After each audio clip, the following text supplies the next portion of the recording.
The IndyCars are ready again to challenge the circuit on Belle Isle in Detroit. Last year was the first run on the island. It was the beginning of many changes. The race on a new, narrow, and difficult track saw its share of confrontation. The circuit demands bold driving, and that can be costly. Belle Isle rewards the brave and tenacious. Paul Tracy snatched the top spot from Michael Andretti and led for the first time in his career. Paul was now a force to be reckoned with. But the battle between the young warriors continued, ricocheting off the barriers until both gave way to the experience of Bobby Rahal with designs on another PPG Cup. Even then, they would not give up, fighting every foot until Rahal took the checkered. The win helped boost Rahal and his team to a third IndyCar championship. For the past month on ovals, two men have battled. Brazilian Raul Boesel, searching for a first IndyCar win for himself and his team, qualified outside the front row at the Indianapolis 500 and took the lead.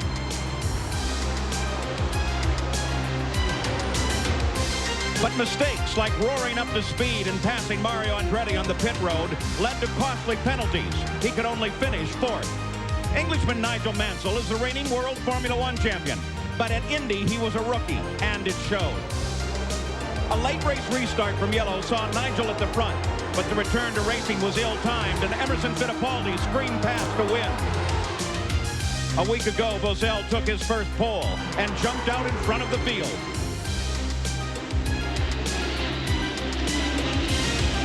The lead rotated from Raul to Scott Goodyear to Paul Tracy. Then Tracy speared Arie Luyendyk. Paul walked away from a race-leading crash for the second time this year. The road was now cleared for Boesel and Mansell to slug it out. Nigel learns fast. Soon, he was out in front. And then left Boesel in his dust. Mansell became the first two-time winner this year. As Mansell stretches his point lead, Boesel moves into second place. They are two of the changing faces of IndyCar racing.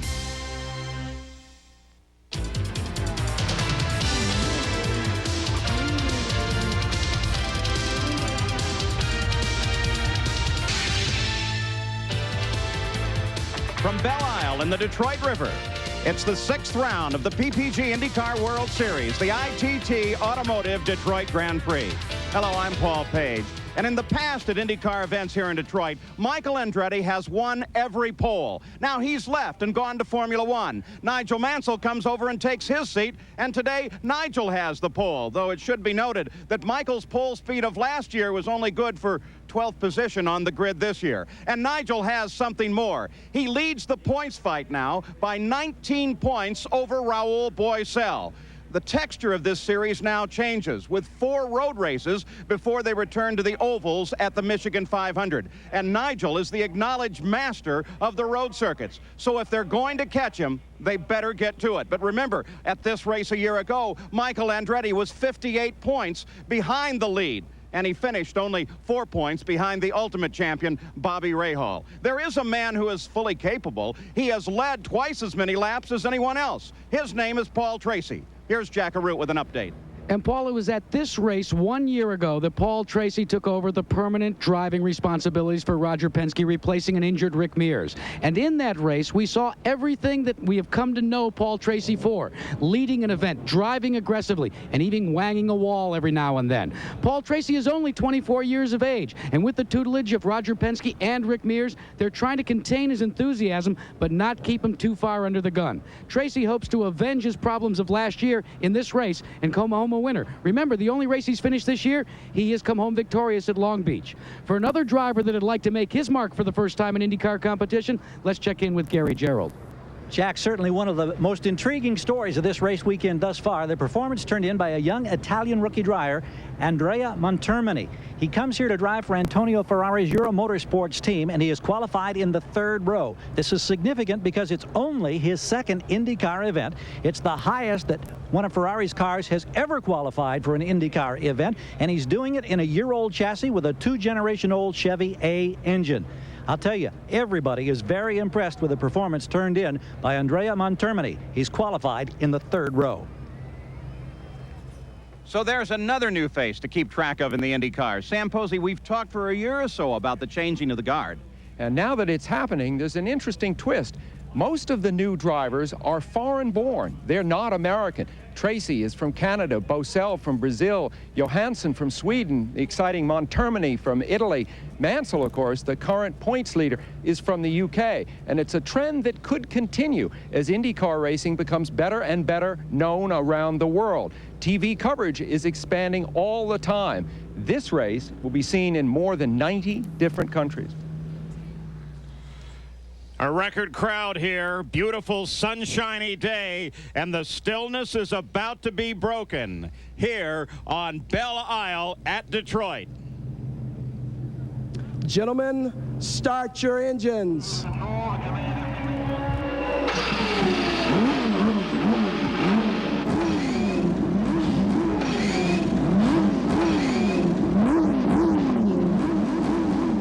Representatives of the engine starts up and down the grid. The challenge roars out. And the IndyCars are ready to run. Nigel Mansell, Paul Tracy, two of the combatants here today, two we will definitely keep an eye on. Paul Tracy sits ready to go as we had a gigantic field that was separated by qualifying here on Belle Isle. So now let's take a look at the starting grid for today's race.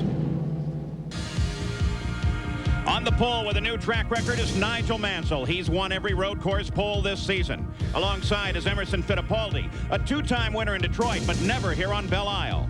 In row number 2 is Paul Tracy, who won the last road circuit run at Long Beach.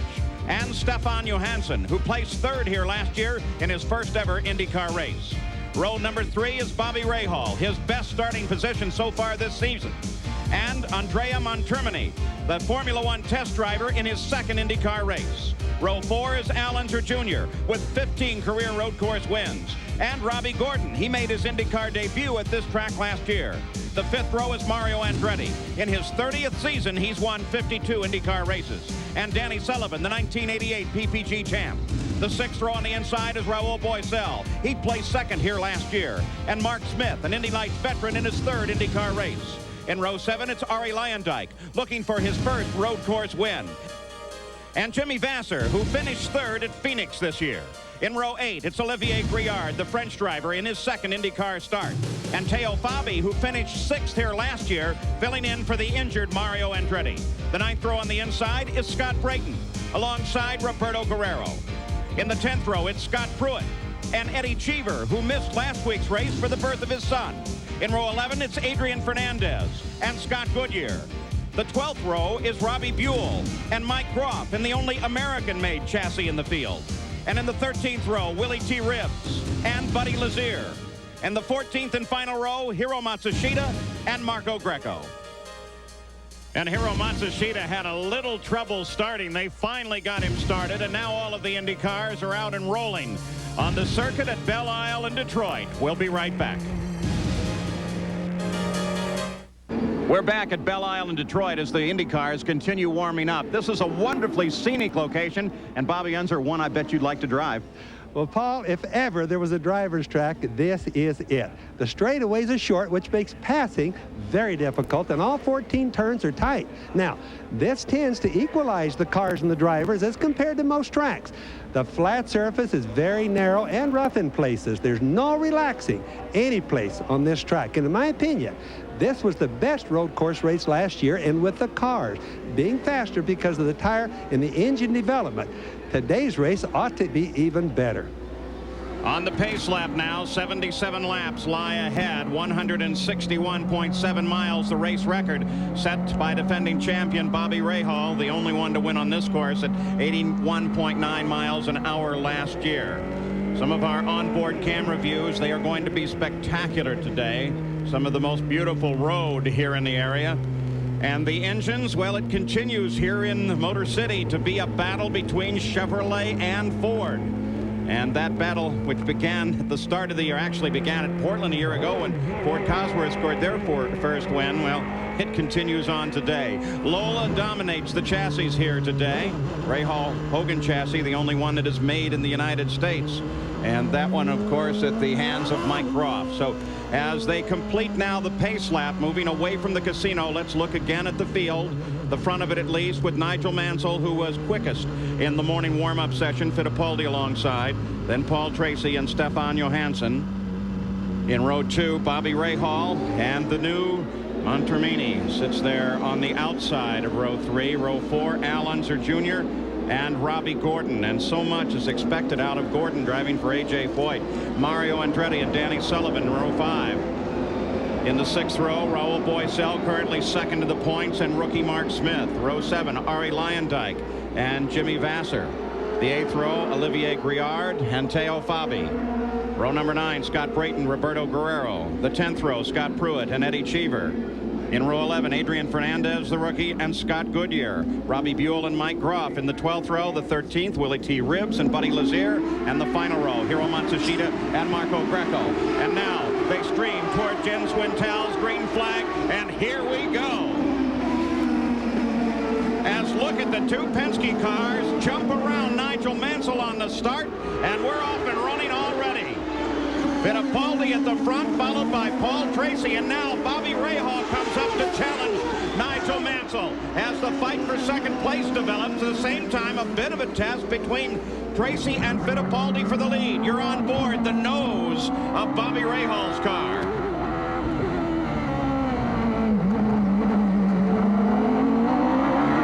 Lap number 1, that's the red number 5, Nigel Mansell just ahead, as Rahal tries to overtake. They come around the casino area, right at the edge of the lake as they make the turnout here, the edge of the Detroit River. And Emerson Fittipaldi strongly in the lead now, but Paul Tracy already looking for any opportunity that he can find.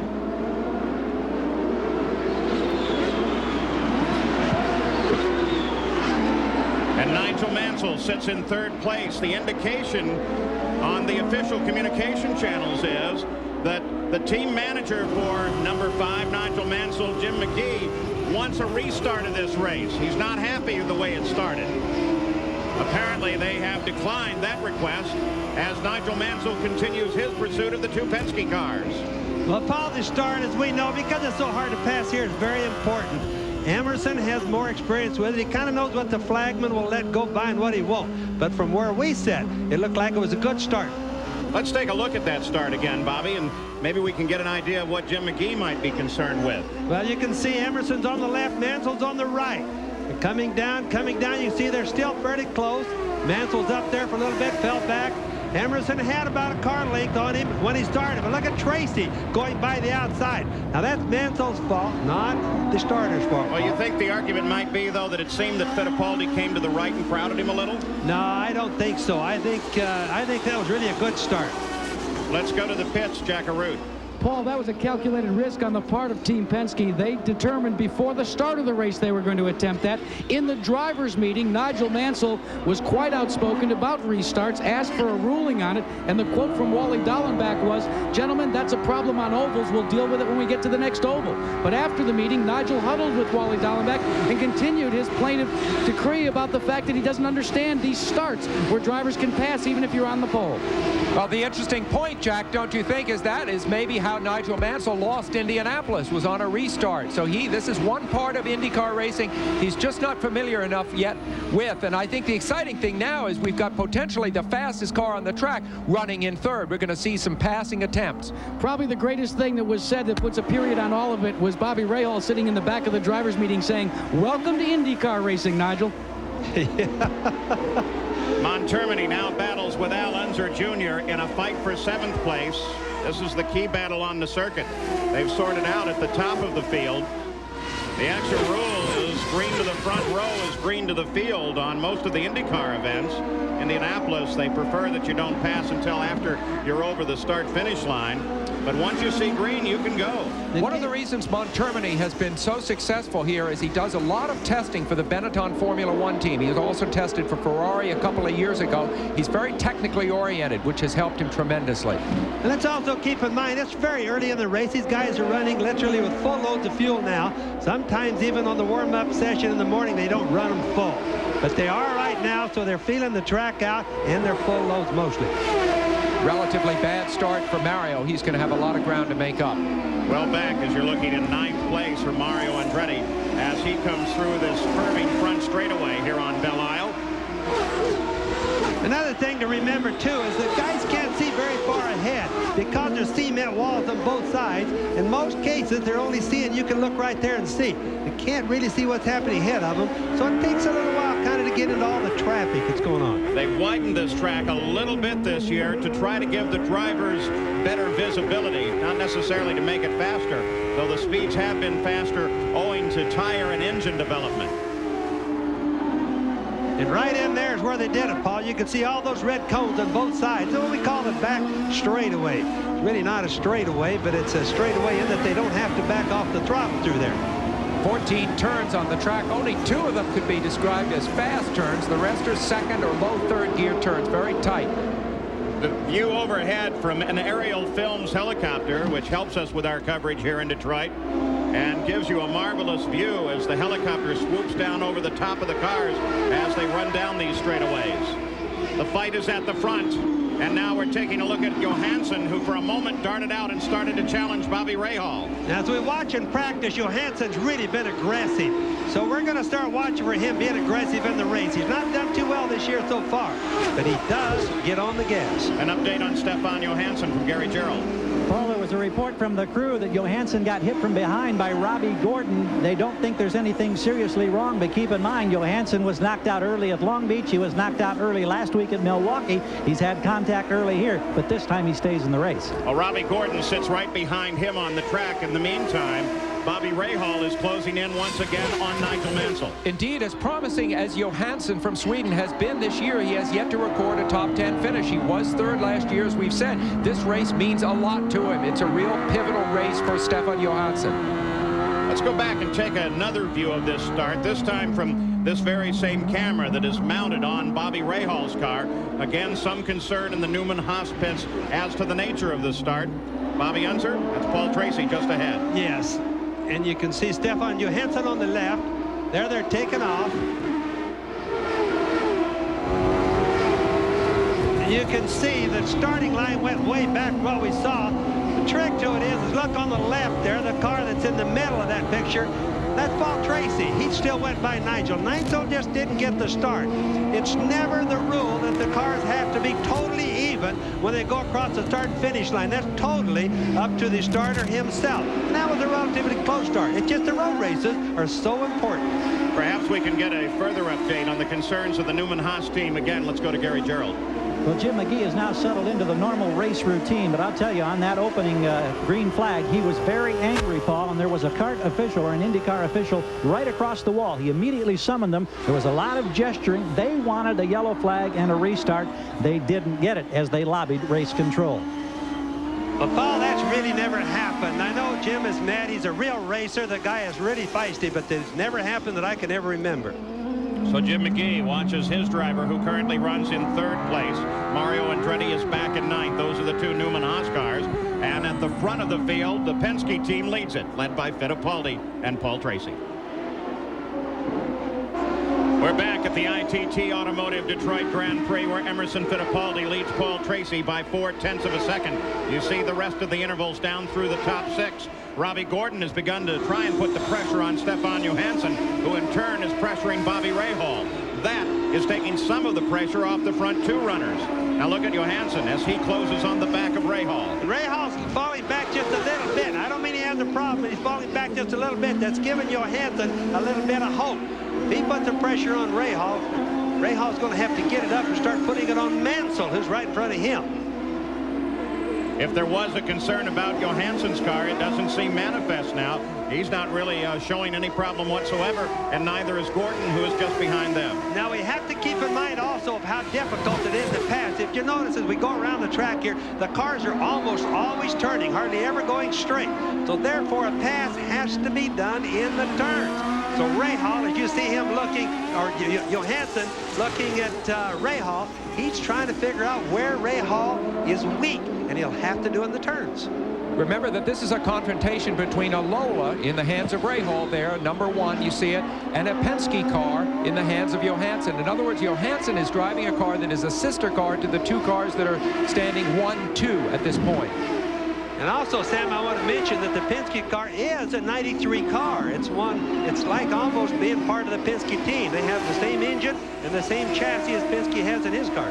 Emerson Fittipaldi just ran the fastest lap of the race, just over 100 miles an hour, and immediately Paul Tracy, running in second, came back at 100.5 miles an hour. So there's a speed battle at the front. Interesting thing from a career standpoint, career path, as you see the view from Bobby Rahal's car. Back when Emerson Fittipaldi drove a Penske car for an independent team, that was Pat Patrick's team in 1989, it got Rogers' attention, and Emerson moved into Rogers' team. Now we see Stefan Johansson driving for Tony Bettenhausen's team, and there's every chance that Rogers taking a real good look at this young Swedish driver who has such a great background in Formula One. You see him there right behind Bobby Rahal. Rahal being challenged by Johansson. We'll try to get on board with you a couple of times, because this is an opportunity to really listen to the gears. The drivers climb up and down through their gearboxes on this rather tight circuit. 2.1 miles around, 14 turns. Johansson and Rahal close again on Nigel Mansell. Robbie Gordon is kind of waiting station back in 6th position. Let's go to Jack Arute for an update on all of this first lap problem.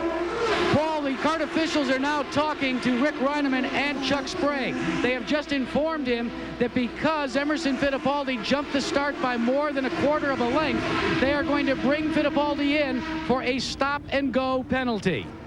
Well, maybe Nigel Mansell does understand the rules, Bobby. Well, I certainly guessed that one wrong. In all my years of racing, I have never seen that happen before. There's Jim McGee. Jim McGee's talking to Nigel Mansell on the radio, and no doubt getting him up to speed. Obviously telling him, and another precedent has been set. That's for certain sure. All right, now what this means, of course, is that Paul Tracy will be leading the race. His pace has been more or less controlled by Emerson Fittipaldi up to this point. Tracy will be on his own, and he has been notorious for having trouble when leading the race, especially when coming up behind back markers. Even more on this story. Here's Gary Gerald. Paul, we indicated earlier that McGee was angry and he lobbied an IndyCar official. He wasn't satisfied after they had said, no, there'll be no penalty. He went and got Billy Camphausen, who's one of the lead officials on pit road. Camphausen had a hurried discussion. Then they came up with this possible decision. Let's go up pit road to Jack.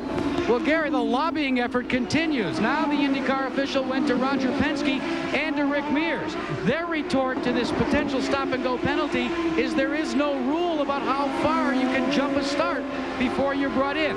So this is not over yet, folks. And Johansson was able to move during that exchange around Rahal, and now he begins to close on Nigel Mansell. Well, I just want to say one more time on that start.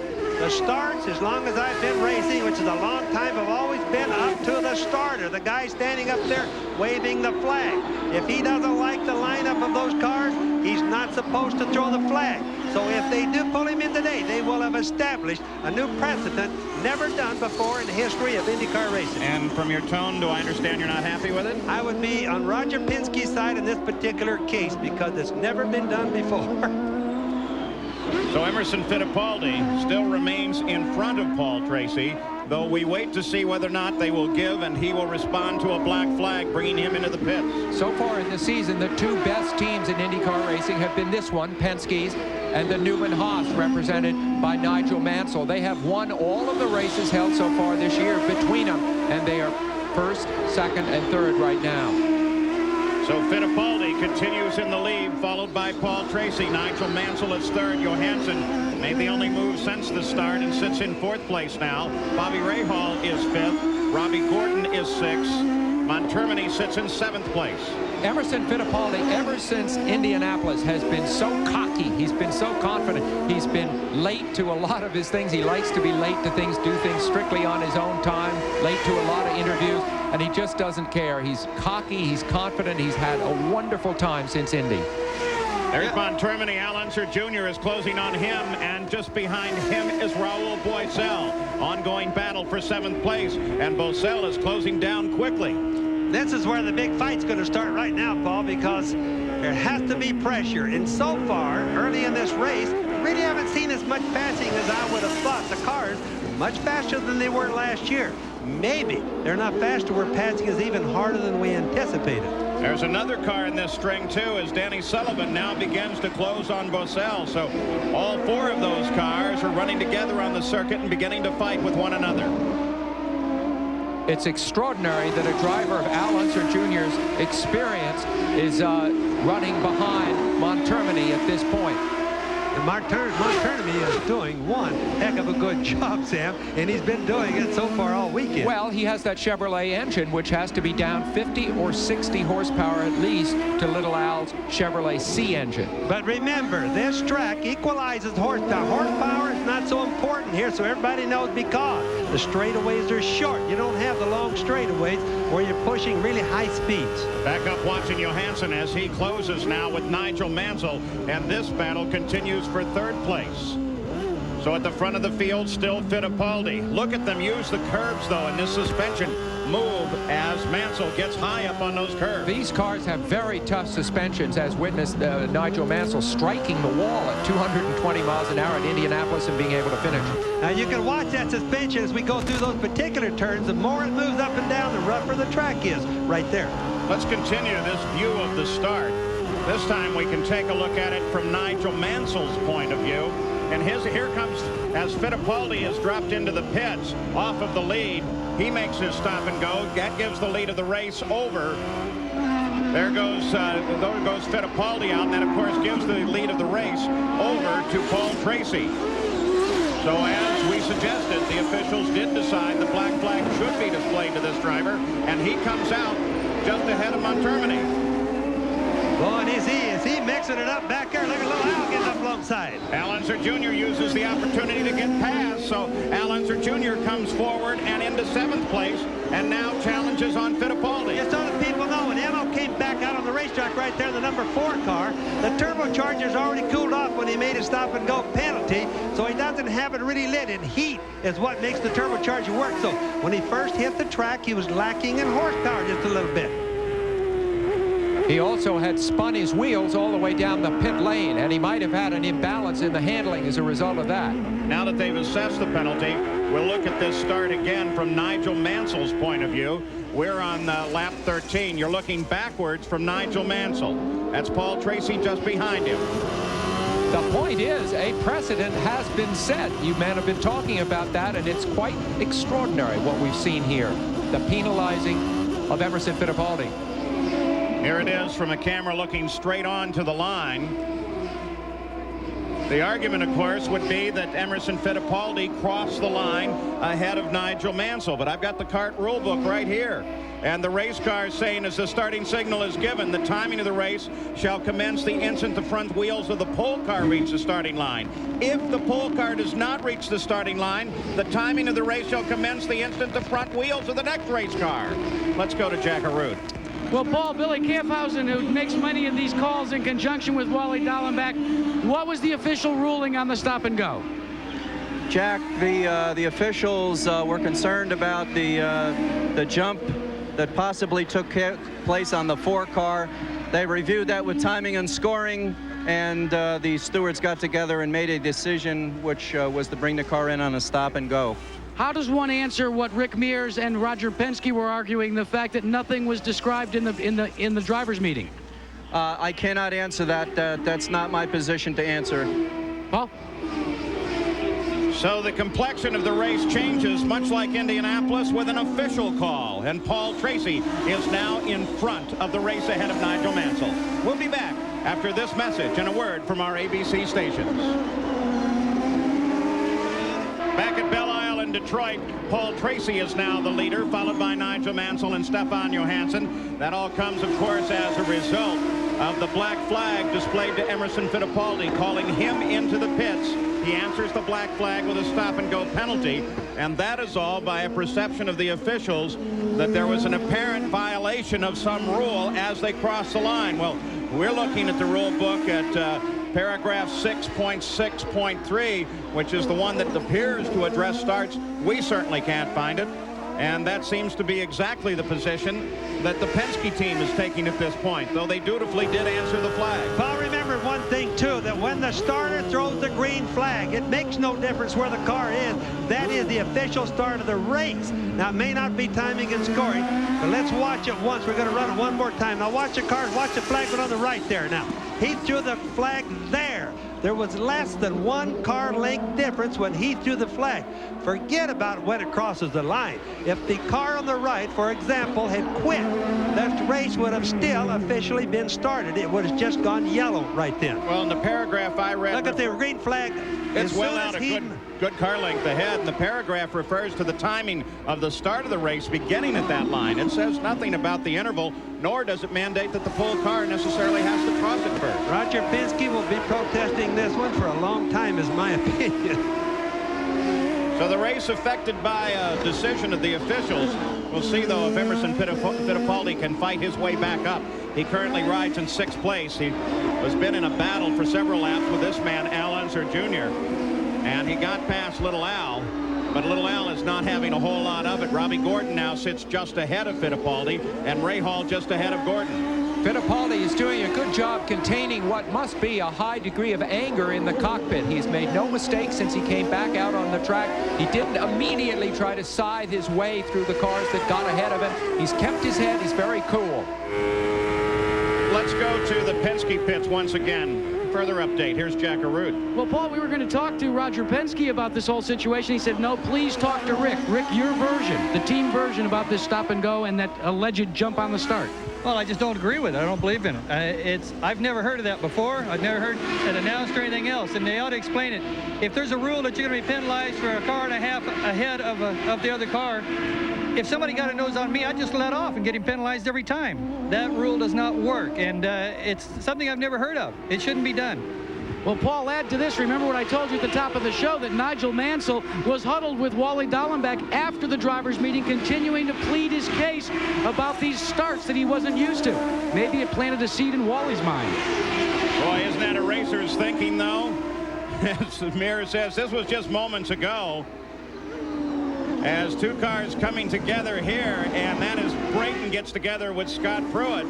They touch one another. Both of them look like they leave none the worse for wear. Brayton and Pruitt tapping. They were running at the time in about 16th and 17th position.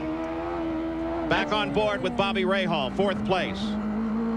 Well, that camera is just one. That camera is the only camera. Pruitt's got some problems with it now as he begins to slow down and come into his pit area. And there's the 19 car, Robbie Buell, with a problem. Right into the tires. Look how nice those tires work when the guys get into them. There won't be an awful lot of damage with that car. Obviously, you can see the slide marks, the rubber marks going in. Had his front brakes locked up. Probably got into the turn too fast. Went right into the tires. Really helps a bunch. Mark Smith in the pits of well. Robbie Buell, of course, from nearby Grosse Pointe, just outside of Detroit here. Mark Smith, the rookie. They were hoping for so much from him. And he has climbed out of that car. His day is done. So just in the last few seconds, you can see Mark, by the way, standing at the back of the car with his helmet perched on the wheel. Well, they got it up in the air. I don't know what was wrong with that one. We didn't see that. So several cars suddenly with a problem. Buell, Pruitt, and Mark Smith all within the same lap. 19 laps are complete. You now ride with Danny Sullivan. And watch look how much driving he does. Yeah, and watch how rough the track is at certain points as it makes the transition from asphalt to concrete. You see the concrete here and then back to asphalt. The cars, which have very little suspension travel, they're stiffly sprung, about an inch of suspension travel at the front, a couple of inches at the back. They really transmit the bumps of the track up into the driver. Now to add to Emerson Fittipaldi's woes, car number 4, the report is that he may have brushed the wall, and they're going to bring him in and take a look at it. So Fittipaldi, who's already been in once to answer a stop and go, now they're going to bring him in and just take a look at the race car. Little Al sees a weakness there. He's working hard on Emble. Now, he wouldn't know that Emble's going to come in there or that he isn't going to come in. Yellow out there right now in a certain area, but little Al just sees a weakness. So he's working hard to get by Emble. That, of course, is what you call a local yellow only, but you cannot pass in the area where a yellow flag is waving. quickly. Then once you're past the incident, you can come back up to speed. It just may not be Emerson's weekend. He lost control of the car yesterday during a qualifying run. Just before he came up to speed, he put the throttle down hard and oversteered out into one of the walls and damaged the suspension yesterday afternoon. Now this trouble again. Jack Arute, you have more on the Fittipaldi story? Well, Paul, Chuck Sprague and Rick Ronneman had reconsidered the fact as to whether to bring MO in or not. They decided now there's the full course yellow. That's what they needed. They were going to leave him out unless it went full course. Well, we've gone full course yellow here.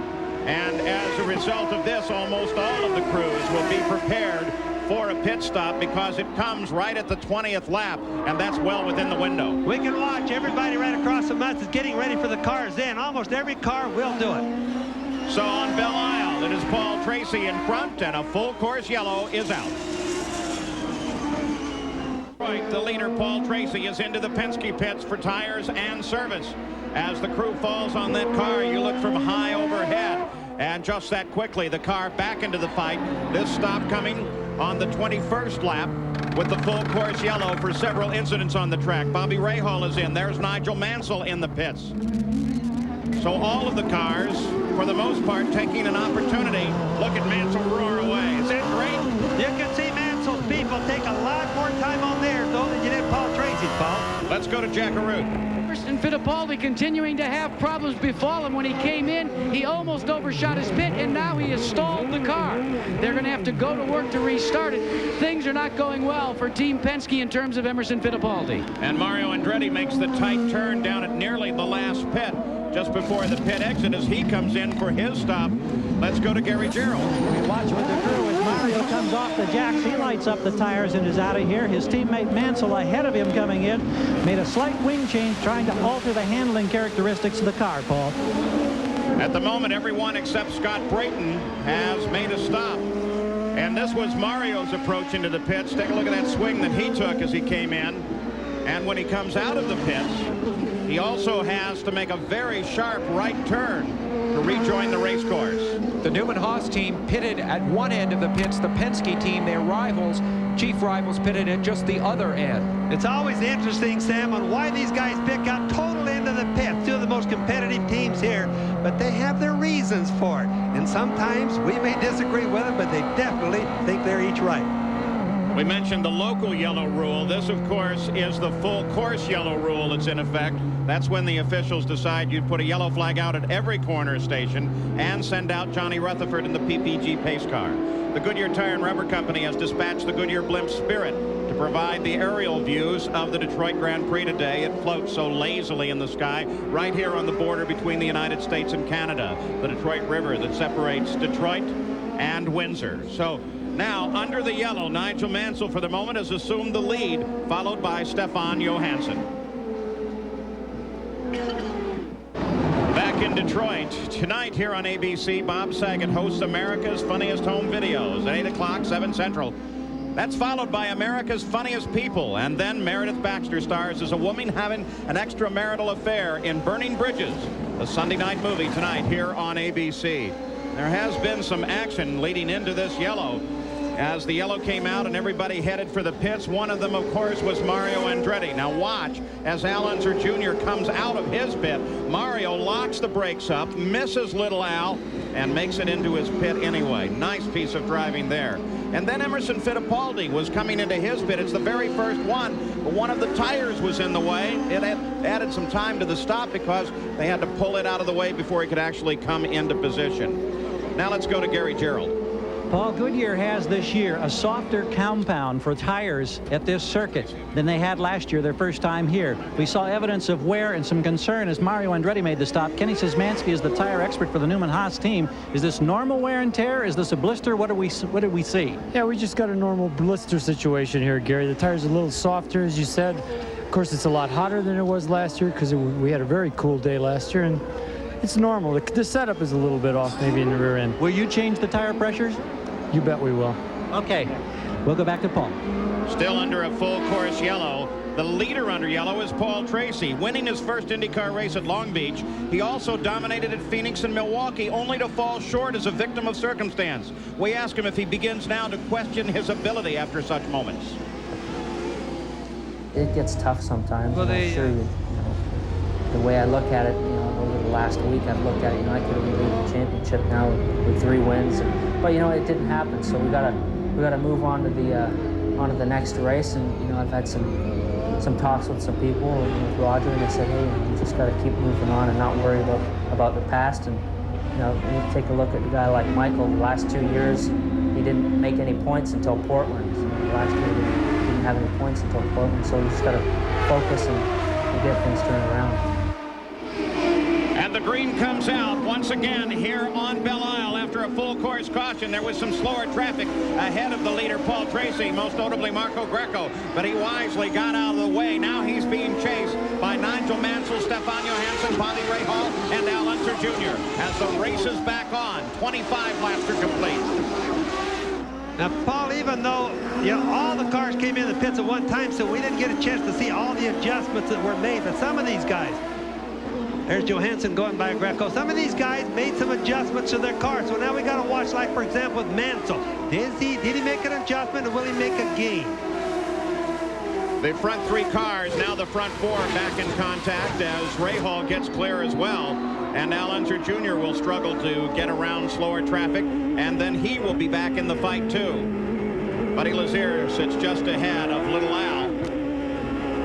All of the field has been in for a pit stop as we've got a car solidly into the barrier now, and that is Olivier Briard, the French driver, in his second IndyCar race. And he got a good piece of the tire barrier, but the car looks none the worse from wear. That's the big advantage to these kind of barriers. Those tires are saving more money than anything else in IndyCar racing is ever saving. They just catch the car like a balloon and stop it. There might be minor damage, but at least it's not a new car. One asset of these many yellows is that Roger Penske is doubtless able to talk to Paul Tracy a lot more than he might ordinarily be able to, and keep him calm, keep talking him through this race. Scott Brayton into the pits, stop and go penalty. You saw it's a violation of the pit speed limit here. You saw the corner workers and the course marshals here, who, by the way, are all volunteers. They come out and spend days of their time just to make sure that these kind of races can keep going. And they were pulling Briard out of the way as fast as they can, thinking, well, if one car got there, another one can. Yellow in this section of the race course. Let's go to Jack Arute. Sam Posey, your supposition is absolutely correct. Roger Penske has utilized this downtime to try and talk his young driver through. As he has said so many other times, he said, remember, stay calm, be smooth. The most important thing he kept saying is, remember what Rick has tried to teach you. Rick obviously having tremendous impact on this team now that he's the coach rather than the driver. Witness Emerson Fittipaldi's great drive at Indianapolis, but very much patterned after the way Rick used to drive at Indianapolis. Goes Scott Brayton, penalized for violating the 80-mile-an-hour speed limit rule in the pits. Let's take a look at the incident that put Briard into the wall. That's Bosell alongside, and he just got high on the entry to the corner, pushed out and straight into the barrier. And it's slippery. When he got out of what we call the groove being the black spot that you see where cars run. He got on the outside of that, and that's where we call the marbles lie. And the car really got loose when he hit the marbles. But it's a warm day here, a lot of sunshine. Same situation. See the back end come around there? Cut one barrier, and that hooked the car and come right in the front end, but it sure slowed it down easy. He just got too high on the track, that's all. Well, we've seen a lot of the cars coming loose. The back end of the car coming out on a number of these corners, so maybe the track is getting a bit slippery too. Well, Paul, it isn't getting too slippery right now. He just was too wide going in there, but obviously at this particular time of the race, it's going to get slippery because all the cars drop a little bit of fluid, and they always do it in the groove. That's the worst place in the world to be dropping it, though. Race summary after 26 laps. The leader, Paul Tracy, no challenge at the front at the moment. Averaging 87 miles an hour. These are the cars out. Buell, Smith, Pruitt in his contact. Buell into the barrier. Smith climbed out, and of course Briard. There's a way that Tracy moves the car around a track when he's really hustling it. We're not looking at that right now. He's driving a smooth race, keeping Mansell at bay. This is a little different, Paul Tracy, than we're used to. And Mansell, you can see, is the man who's hustling, getting it a little deep in that turn and locking up one of his front wheels. Now immediately, Sam, he'll reach over and make an adjustment to those brakes. These drivers can adjust their brake balance between the front and the rear by just turning a knob inside the car. He had a little bit too much on the front, and this guy Mansell drives him deep into the turn, so he'll just make a little adjustment. Well, there's a view of Nigel Mansell's tires, Bobby.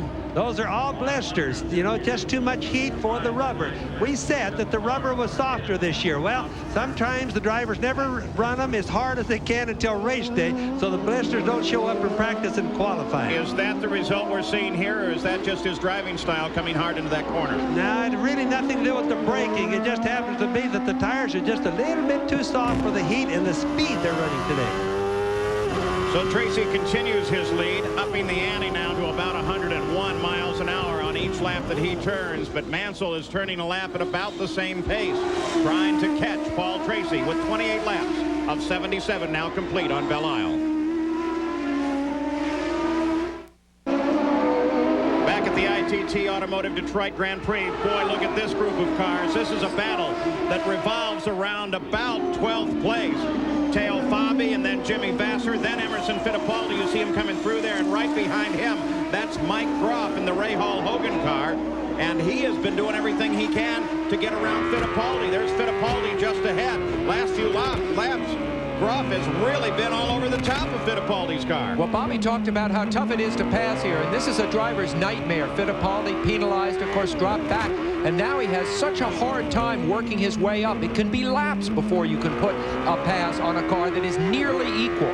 Yeah, and when a guy slows down in front, Sam, he slows the whole chain down. The guys back in the back start doing sometimes crazy passes, and of course that's what most of them are worried about, because it does slow it. It's like an accordion working back and forth. We're riding with the only Indy car that is made in the United States, as we see Stefan Johansson starting to work on Nigel Mansell. Bet. Battle for second place. Here they come as Mansell. You can see the groove Nigel was in right there, Paul. He's not handling quite as good as he was. He was a little tight coming off that turn instead of letting the car have his head, so to speak. Same time Ray Hall closes in on Johansson. Let's go to Gary Gerald. A radio report, Paul, from Nigel Mansell. They are going to concern their efforts now on trying to save tires. They saw the blisters on the set that came off on the yellow flag pit stop. Also reported blisters, Al Unser Jr., Eddie Cheever, Dan Sullivan, and we also mentioned Mario Andretti. So there's concern on tires for a lot of these crews. Mansell's trying to conserve. Let's go to Jack. Well, Gary, there is no concern on your leader's pit concerning tires. Now, all these Goodyear tires start with 5/30 seconds of tread on them. When they took the last set off, they measured it. That was the qualifying set. And for Paul Tracy, he had 4:30 seconds remaining. They have no tire problems. Maybe that's why they're leading. Let's see, though, if that instruction translates to Nigel Mansell. It sure doesn't look like it as he locks that left front again coming into the corner. If they've told him to be careful on the tires, maybe he's trying, and maybe it just isn't showing. Well, Nigel always drives deep in the turn. Johansson's really working on him hard. He always drives deep in the turn, but if you'll notice right now, he's going through the turns slower. And that's why you try to take care of the tires. And incidentally, all the air pressure changes in the world won't stop the blistering that they're having today. Johansson all over Mansell in a battle for second. It's the first time this year that we've seen Mansell in a defensive position. Briefly at Long Beach when Little Al was attacking him, and that ended in Little Al in the wall. It'll be very interesting to see what happens here. Little Al disparaged Nigel Mansell at that point, saying he blocked him, and finally when he started by him, he put him in the wall. And I think we may see a very tense situation develop here. What we have here, too, that is fascinating is the factor of tactics figuring into this, because Mansell, if he obeys the order from the pits and slows it down, and it does appear that he is trying to conserve tires as best he can, well, then he may fall back a bit only to conserve for a charge late in the race. Well, remember, he has a gigantic lead in the championship, almost one full race worth over Raul Boesel, who at this point is well back in the field.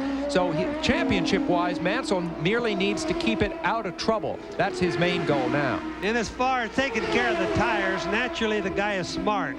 Any of these race drivers that are here today know how to take care of their tires as best they can. But like Paul said, just slow down too much, you're going to lose it anyway. Now, the difference why some cars do it and don't do it is all in the handling. Often, it's a mere matter of how much air pressure, or excuse me, how much downforce they have in the wings.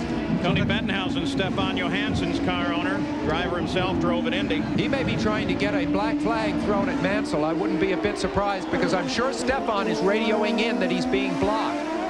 I wouldn't agree necessarily, but it's been a close call on a couple of occasions. Sam, that's another one that shouldn't be happening, and I don't think it will. There's no precedent set for that because he's not blocking him. He's just getting in the way a little bit, but he's certainly not blocking him. He's going as fast as he can. It's just this racetrack is very hard to pass on. I always thought that the administration of the rules in any race ought to be loose enough to really allow them to race as much as they can and to try merely to keep everything as equal as possible. We've seen this year some officiating that has brought that into question. Indianapolis here, even earlier in the season at Australia, there was a couple of questions being asked. I think sometimes, Paul, when you see that there's obviously intentional tire, left rear, that's Eddie Cheever. Here's Adrian Fernandez. We got a glimpse of Eddie Cheever, though, with a problem with his left rear as it started to come off the wheel. Fernandez back in 18th. There's Cheever as he gets it back under control and is going to try to get it back into the pits. They put a white flag out in the corner. Now that means that there's a slower moving vehicle just ahead, so if you come around the corner, you won't be surprised by it. Cheever had been running in 15th. Now he's going to be lucky to make it in with that tire still on the rim, but the car can get down and run on the rim. Unfortunately, it's going to scrape some of the bottom of the car before it gets to the pits. What about the rim? Well, the rim they don't really care about. He's probably already ruined that by now. Wait a minute. How much does the rim cost? The rim probably cost about $1,500, Paul. I'd care. Sullivan is having an exceptional day. You see the telemetry there. We're looking at his throttle opening there, the third thing over. You're in and out of the throttle on a track like this, unlike Indianapolis, where you're on it almost all the time. This is a little bit easier on engines, except that it's such a hot day. Notice the work he's doing. Coming into this race, Sullivan was almost estranged from the Gallus team. Really a difficult situation between him and the team. They had not had much results so far this year. Suddenly, Danny and Little Al, for that matter, came alive on this track. They're doing exceptionally well. Sullivan in 6th, Little Al in 5th right now. A strong showing today for the Gallus team.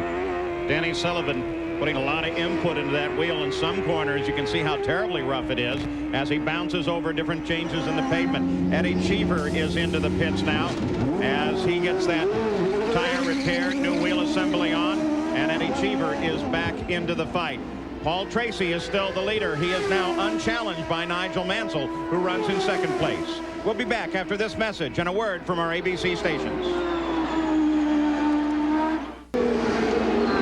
Looking down on the circuit at Belle Isle, Detroit, the leader of the race, Paul Tracy. You see he runs with a clear track ahead, unchallenged by Nigel Mansell, who is some distance back in 2nd place.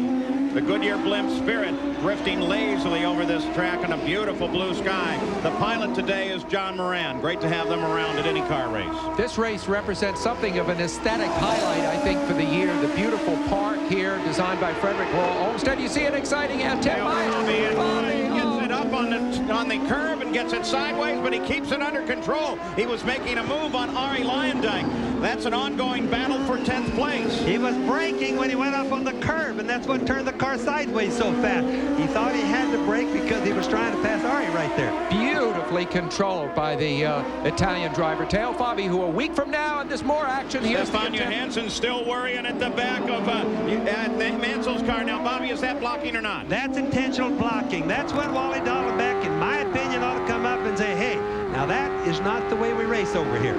I think it's gone from being a feint here and there to something that is going on lap after lap. All the brakes light up with smoke as they chase Mansell into the corner. You're on board the nose of Bobby Rahal's car. Johansson is just ahead, then Mansell just ahead of him. And Mansell is making that car very wide indeed. They call Mansell the Lion. He is a warrior kind of mentality in the car. He's not going to give anything away. But he may be placing himself under more danger right now by blocking and being under attack from Johansson. You saw another move by Johansson than if he did let him by. That type of blocking that we just saw Mansell do, Paul, about 10, 15 years ago would have brought around a black flag for the car that brought him in. If he did it again, they would start penalizing him and set him down if they had to. Well, that kind of stuff really needs to stop in this type of motor racing. The view back from Nigel Mansell's car to Johansson. The idea is that this is fine toward the end of the race when you're defending your position over the last few laps, particularly if you're the leader. But but it is frowned on at this stage. Sam, it's not good anytime. You don't ever block cars. That's how people get hurt in this business. Now, Allenser Jr. and Bobby Rahal have both been able to close in on Johansson. Remember last year how Rahal just sat back and watched Michael Andretti and Paul Tracy battle, and then when they got locked up in a fight, Rahal just went to the inside. But now Mansell using some very unusual lines to keep Johansson back. Johansson makes a move to the outside, and we've got a car into the barrier, and it is Emerson. Boy, and is he buried into the tires hard on that one. The car's really deep into it. Should be some concern for Fittipaldi. He is in the cockpit underneath that. There should be plenty of nice, solid, deformable structure around him to protect him. But remember when Teo Fabi went very hard into a set of tires at the race at Denver, they were concerned for the weight of the tires. They're no doubt concerned about that here today. That's just steam coming off the coolers. They came up and doused it with water anyway. Judging from how calm they are in the pits, chances are that Emerson has radioed in that he's okay. I think he's fine. And he's moving there. So Fittipaldi appears to be all right. The demeanor of the crew was such that they apparently had heard from him. There's Fittipaldi as he came in. Boy, he got it just all the way loose and up into the barriers. And with this accident, the yellow goes out all the way around the course. Moving around Lyondike. He got wide, he got out into the marbles like I described a little while ago where the track is dirty, Paul. The rear end jumped right around because he was trying to go around Lyondike, and they're just too dirty out there. Now, another thing that could be out there, look on the ground there, all those little spots that you see, there's rubber. Let's go to Jack Arute. Paul Tracy's in. Well, the misfortune of his teammate Emerson Fittipaldi has provided some good fortune for your leader, Paul Tracy. Jerry Brion and the rest of the crew, Roger Penske watching, and they've changed all 4 tires. He lights them up, but he's out very quickly. So taking advantage of that full course yellow on the 39th lap. Now Paul Tracy is in, so is second place Nigel Mansell. This is a race that's developing along the lines of the last road course race, which was at Long Beach, very like this. Here's Gary Gerald. Well, we watched Nigel Mansell off the Jackson away very quickly. He beats Stefan Johansson out by about a car length. And again, we see blisters, even though those tires weren't on there very long. He had indicated on the radio he wanted to get to the pits as soon as possible. The yellow gave him the opportunity, but we see more blisters. So the sunshine down on this track, making for a slick track and a difficult day in adjusting to it. Here was Emerson as he moved to the outside. Same place that Briard made his move earlier. Back in came around, Bobby. Yeah, and he tried to stay as close as he could to the car he was passing. Unfortunately, if you look down at the racetrack, we had a close-up a little while ago, you see all those little black spots. Those are rubber spots. Those are from the tires on the ground, and that's the marbles that are getting the cars loose right now, Paul. So we are back under a full course caution now as they get Fittipaldi's car off the course and do some repair to the tire barrier. We'll be coming back up to speed on Belle Isle shortly.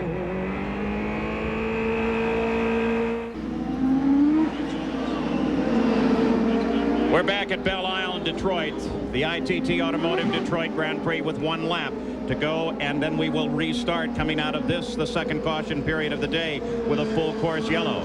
Now on Sunday, July 11th, it's the Indy cars again here on ABC, this time along the shores of Lake Erie.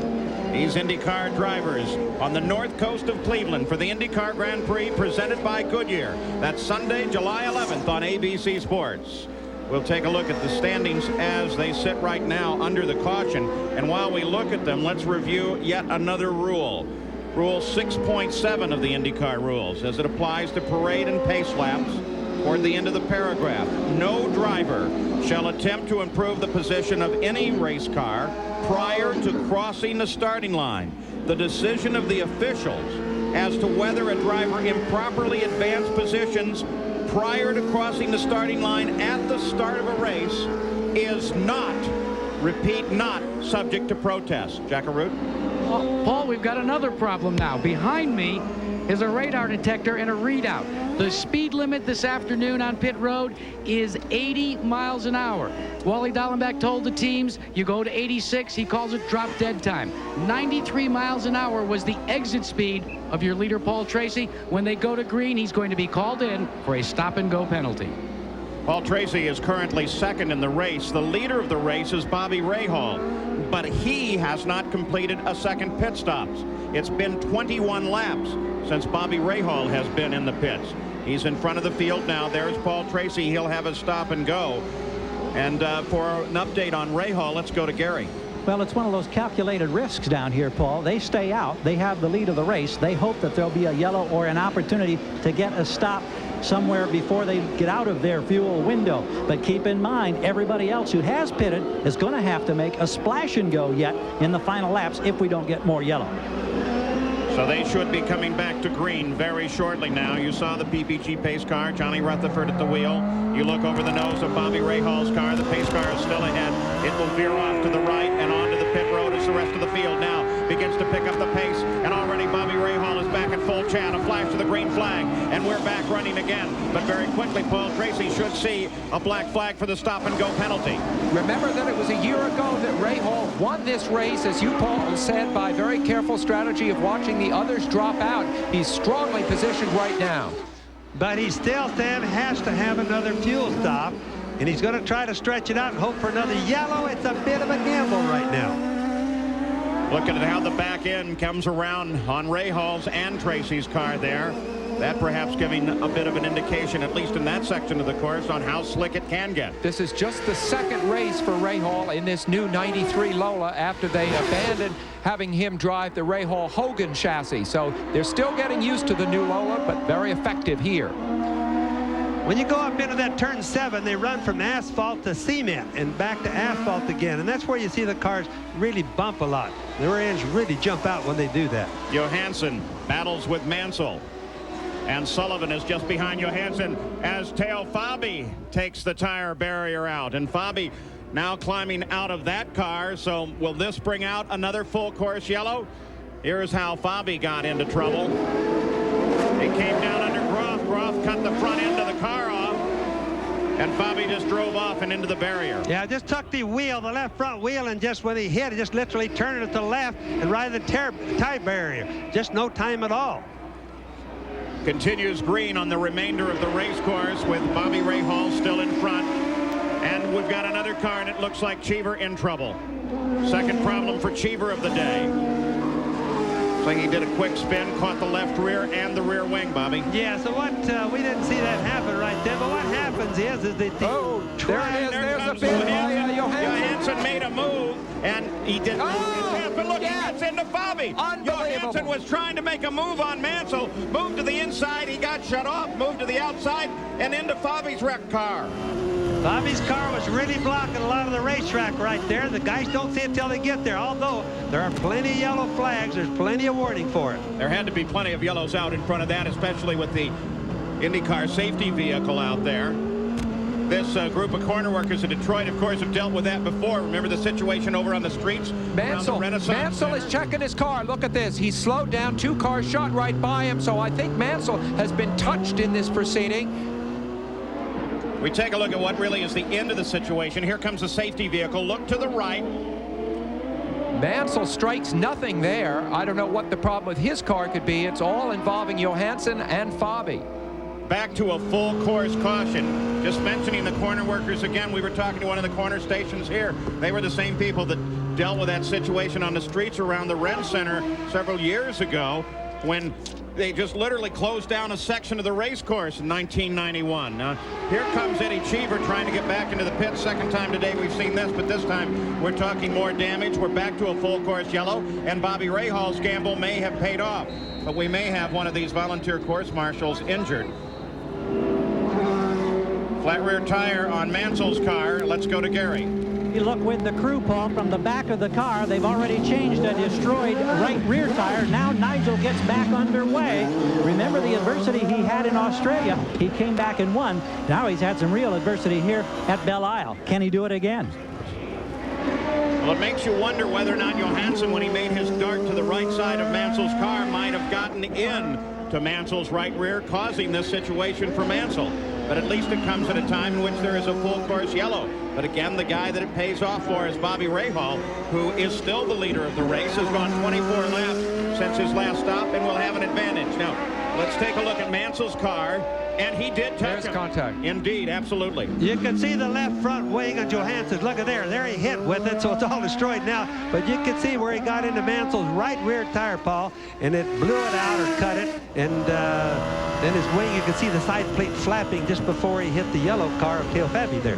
Indications are that Bobby Rahal should make a stop shortly and take advantage of this yellow. That will give Paul Tracy the lead of the race. This is Eddie Cheever's situation again. A slick track, the back end comes loose, and Cheever's into the wall. Now, did you see all the trash that came back on the racetrack when Eddie hit the wall, then came back on the track? So all that gray stuff underneath come out. That's what making it slippery. Plus, not particularly this tire that's blown on the thing, but all the little tire balls are laying out there. And now Bobby Rahal comes in. Let's go to Gary Gerould. Well, they gambled. They got the yellow that they want. Bobby hits the brakes once, a second time, and it's a smooth stop as they go to work on the car. Rahal, who won this race last year, only his second event in this new Lola chassis. This crew has done a terrific job in less than 2 weeks' time. They'll get him back on the circuit right now in under 13 seconds. And as you plan the strategy of the race, it looks like Rahal got real close to one of the pylon markers there. He stops on lap 46. 77 laps is the scheduled distance. We are still under yellow. For the green now. And we'll be waiting, too, for a stop-and-go penalty for Paul Tracy as the speed begins to pick up, and Danny Sullivan will be bringing them back to green, and we're racing once again. Robbie Gordon closing in on Little Al, then stretches back. Boisel sits in 4th place. Mario Andretti is 5th. And there's Paul Tracy in and out for his stop-and-go penalty.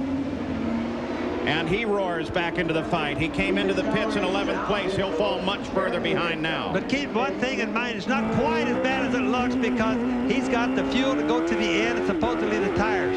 Most of the other guys, with the exception of Rahal, still should have to stop again, Paul. Update on Little Al. Here's Gary Gerould. Well, we checked in with Rick Gallus, getting word on both Sullivan and Little Al. Can you make it without a splash and go for fuel at the end? He says we need 1.83 miles per gallon. That's very close. He admits it, but he says we're out here to win. It's been a long time. They're hungry. They're going to gamble and go for it, Paul. Rick Gallus, you saw him there. He's always a gambler. Yes, and you know, right, that's a good gamble to make, I think, because he can tell his drivers short shift. That'll save a lot of fuel. They won't even have to cut the boost back.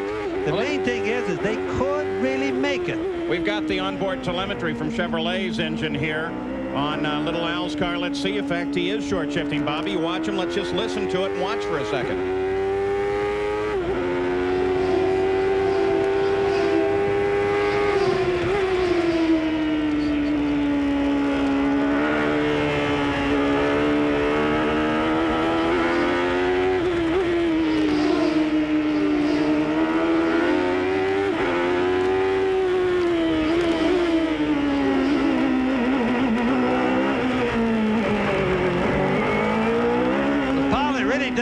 Like he's turning too much RPM, and I'd have to say that he's probably doing some short shifting right now, although you only know that if you're the driver.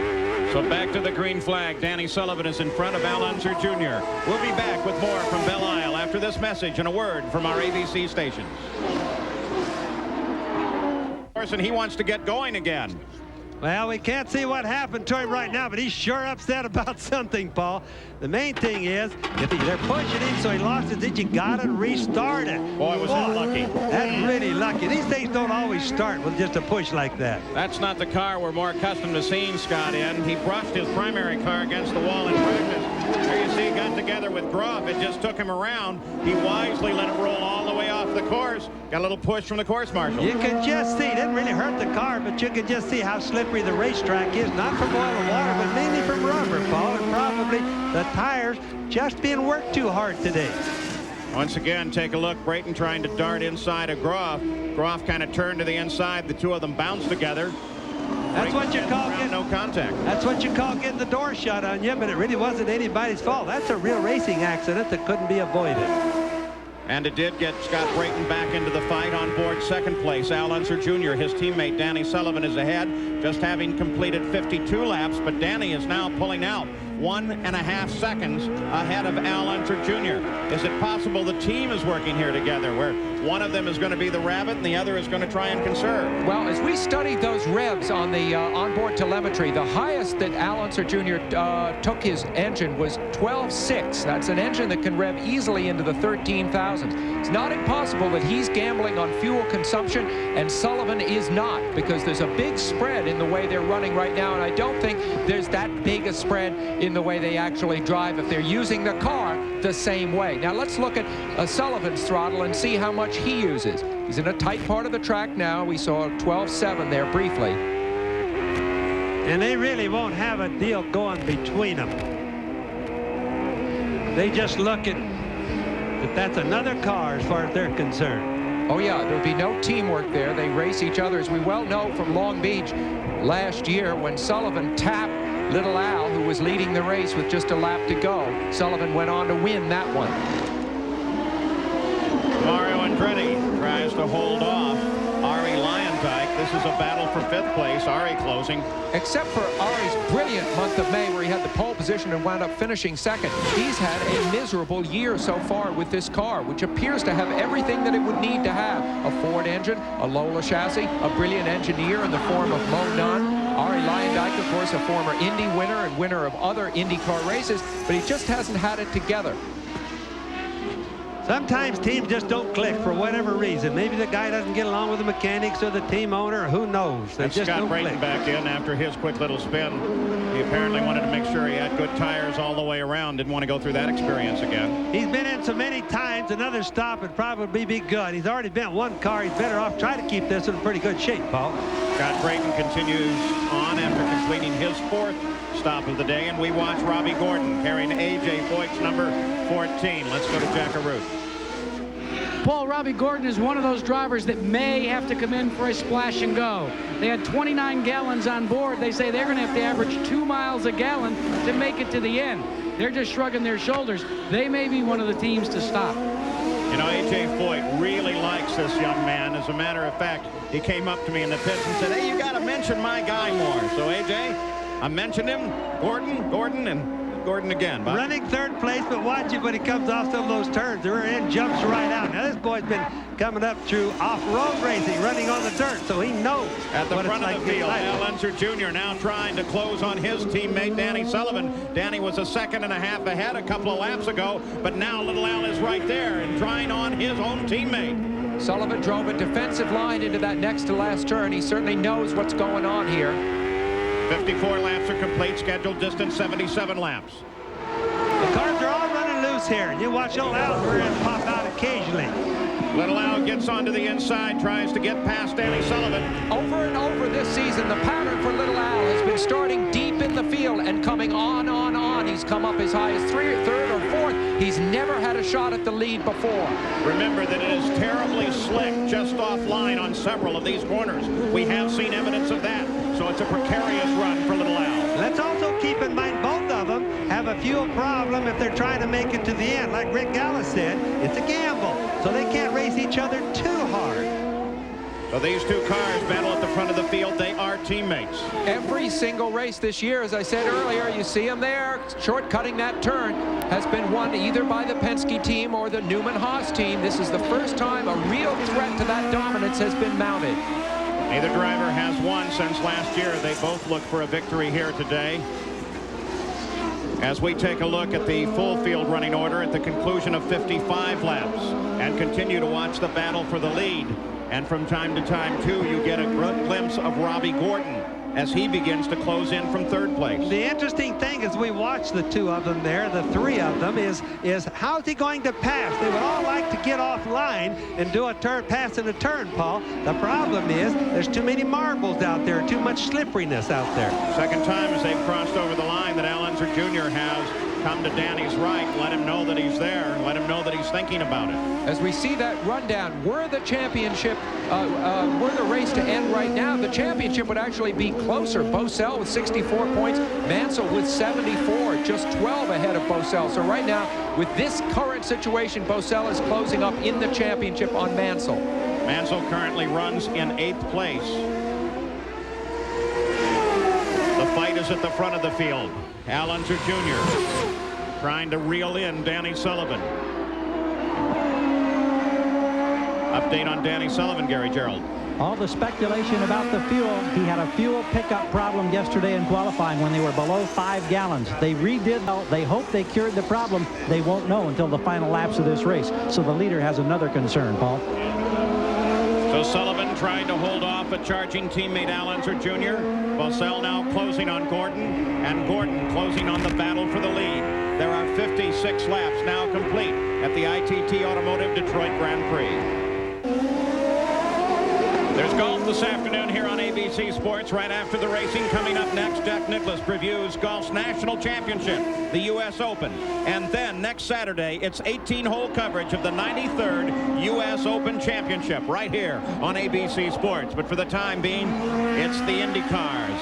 One car off the edge of the course, a waving yellow in that area. The battle continues for the lead. I think Sullivan has had the feeling in the last few months that this team, the Gallus team, really belongs emotionally to Little Al and not to him. After all, it is a New Mexico-based team, and Little Al lives in Albuquerque. So this is a kind of, there's an edge to this rivalry, as you see Shelley Unser there looking on as her man battles with Danny Sullivan, who we ride with there. You know, we haven't seen Danny Sullivan drive this hard all year. The guy is really being gutsy right now and determined. That's something we haven't seen for a long time with him. Both cars very well matched, both out of the same stable. Those different crews handle these cars, but now slower traffic becomes a factor just ahead. Oh, going by Brayton there. And of course, as we talked at the beginning of the show, you see Arie Luyendyk has posted to a stop. He was that car that we saw a moment ago on that aerial view.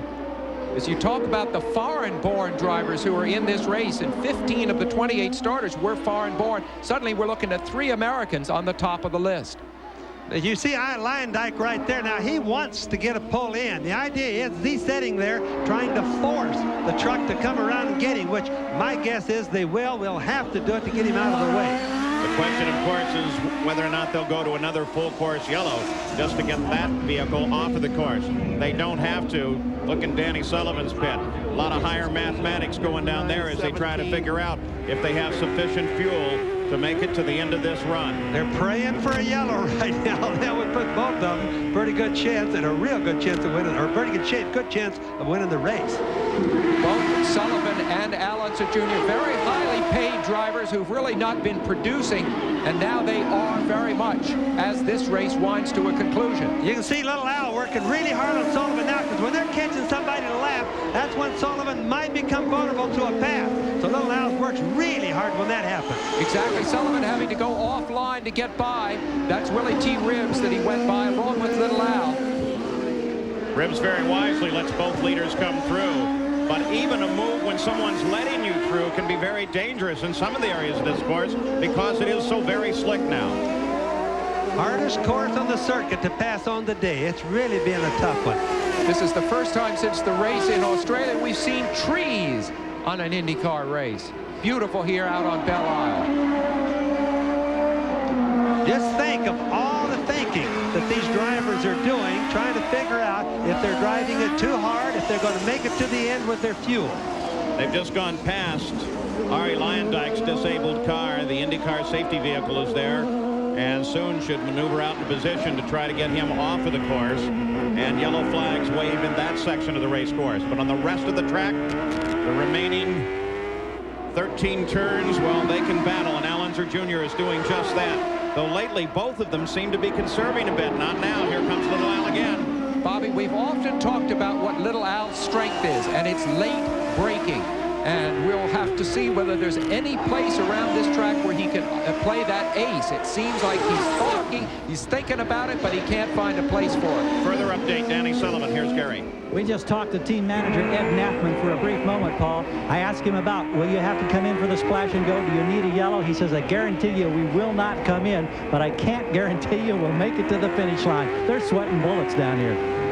So it was more praying and less mathematics when we saw Ed Nathman earlier. Oh, here it comes. There's Little Al. Little Al, but there's flags there. He can't do a pass in that area. You know, he had the pass, but unfortunately the truck was there. Looked to us pretty scary for a while. That's going to happen, but when it's yellow, when they get to the yellow flag, they are not allowed to pass. But as soon as they go by him, like right now, back to racing again. You're sure of that at this race? There was a yellow there, by the way, too, so he still can't pass in that area. They put yellows out both ahead and behind a situation like that to make sure that the cars get safely past so there's no peril for the disabled car or the corner worker. You saw that shot of Rick Gallis. He, of course, allows his men to race each other, but I bet, given the long drought here, the long lack of success for this team, he wishes they wouldn't race each other right now, and they would just conserve fuel and try to bring them home 1-2. Wouldn't you suspect, Bobby? This is tough on a team owner. Sometimes it's good to have 2 cars in a race. Right now, it certainly will make one grow old in a hurry. Rick Gallis is doing that, I'm sure.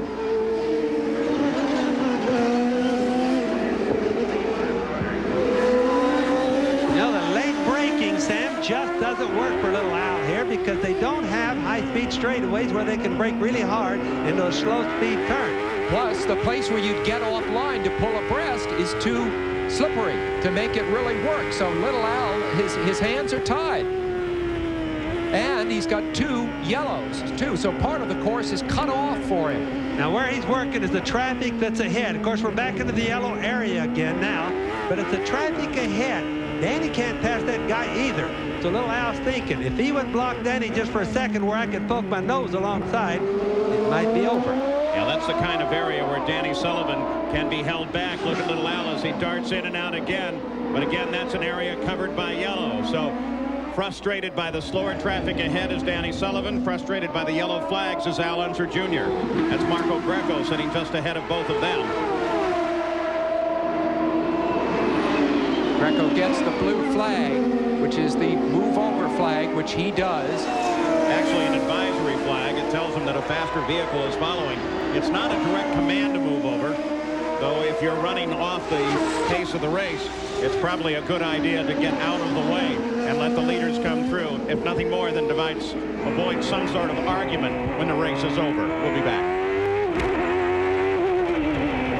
We're back at Belle Isle in Detroit, the ITT Automotive Detroit Grand Prix. And overhead, the Goodyear Tire and Rubber Company has dispatched the blimp Spirit to provide aerial views of the Detroit Grand Prix here today. And boy, they have helped out, especially when we keep track of a battle like this one for the lead between Danny Sullivan and Al Unser Jr. Third is Robbie Gordon. Fourth, Raul Boesel. Fifth, Mario Andretti. Jimmy Vasser is sixth. Mansell is seventh. And Little Al makes another move. Same place, still can't get it done. You know, if you wonder because of fuel why he keeps pressing so hard, the reason is that he needs, for his own well-being, to pass Danny now, get in front of Danny and make it hard on Danny, as opposed to right now, it's hard on him because Danny is out in front. Danny's only worries right now is, of course, lap traffic or traffic ahead of him. Just remember Robbie Gordon, young 24-year-old, back in third. He could become the beneficiary of this whole race if these guys run into trouble. Finish some of that rundown behind Mansell, who's seventh. Eighth is Bobby Rahal. Paul Tracy is ninth. And the fight continues for the lead. Now they have again slower traffic. That's Matsushita ahead of them. Oh, this is the closest opportunity Little Al's had in a while. Let's also keep in mind Paul Tracy and Bobby Rahal shouldn't have to stop anymore because of fuel. So they're going to become a factor as this race nears its end. The yellow zones have now begun to clear. Green flags fly here. Danny Sullivan comes out alongside Matsushita. Now, right up here is where Little Al has been trying to make a move for several laps. Let's see if he can get it done this time. No, he's too far back off. Sullivan 19th in the championship. Little Al 8th at this point. Fight continuing at the front. This is the only battle on the circuit at this moment, and it is at the front of the field. If it makes us anxious, just think lap after lap how bad Rick Gallis has got to be, because he really can't take sides on this thing. Wonder what's going on in the Rick Gallis pits. I'm sure they're still thinking about it, Gary. Indeed, we'll find out from the man himself. Rick Gallis, your drivers run 1 and 2. First, let's address the fuel. Can they make it, or will they have to come in? Well, I haven't checked with Ed, but Al can make it. I'm not sure what Danny can do. I haven't checked with Ed, but we can definitely make it. Now, I'm sure Danny doesn't want a yellow. Al probably wants one. Would that be the case? No, we don't want any yellows. We want to go for it now. Let's get after it. All right, you're 1 and 2. You're calling the shots for Junior. Nathman calls it for Sullivan. Are there any orders here from the team? The only orders will be Monday morning when we get back to Albuquerque. Nice to be up front, eh? You bet. Thanks, Gary. Right. Paul? Well, if things work out, they'll be ordering a nice fresh chocolate sundae so they can all celebrate. Danny Sullivan is in the lead. He's been running laps a little over 100 miles an hour.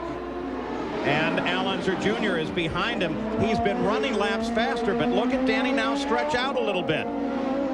He could be cooling his tires for a little bit too. And when he sees a car like this coming up, little Al probably try to close up to take advantage of a lap car. Sometimes you want to change the rhythm, and you see him move right back up again. You want to take the edge off the guy that you've been pushing so hard, maybe get him to relax for a second and then pounce on him. I think little Al has been trying A, he's tried B, he's tried C, and we're looking at D right now.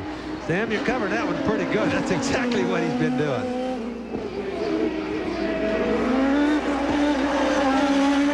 Robbie Gordon was a spectator from third place in this battle, but he has fallen well back now. The fight is still right here. Down through the rest of the order, everything else is static. 65 laps of the 77-lap scheduled distance are now complete.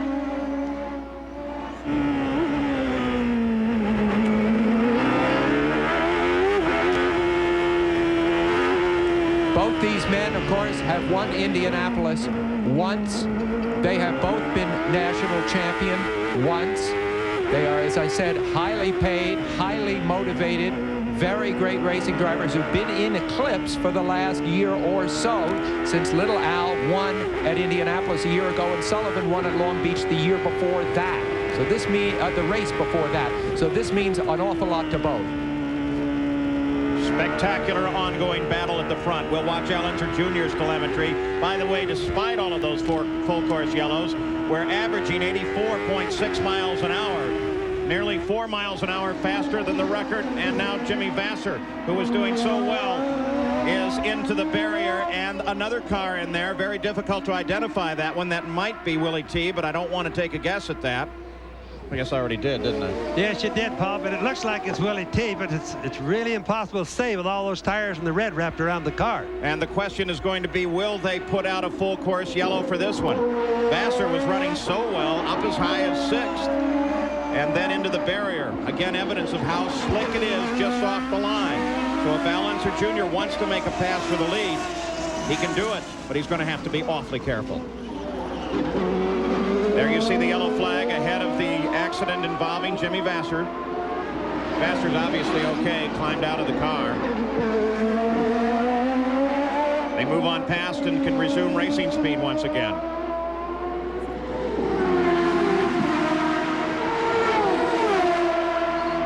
Fight is still at the front of the field. Al Unser Jr. decides to stay behind his teammate, and the fight will continue on. We'll be back after this message and a word from our ABC stations.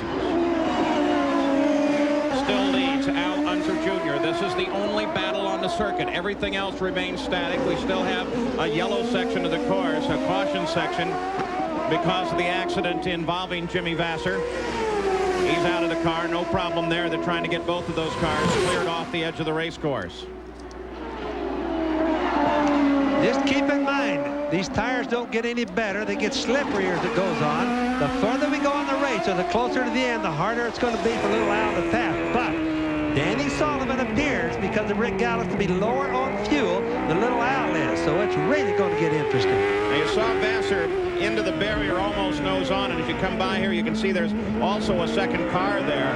That is Marco Greco's number 30 car. It was apparently left there after he just abandoned the car in that section of the race course. So that was not a two-car accident. Vasser just nosed on into the tires. Top speed of about 165 reached here. You see a defensive line going in there by Danny Sullivan.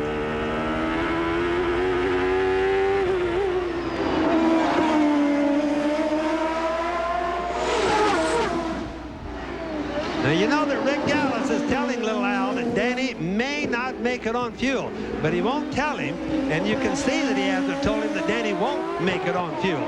So he knows that there's a chance of it, but little Al knows at least that there may be a weakness on fuel with Danny. Couldn't pass right there because of the vehicle. That's also one of the rough sections of the race course, but now they're again in contact, and little Al's going to look. It looks like they touch for a second there. Little Al comes to the inside. They continue side by side.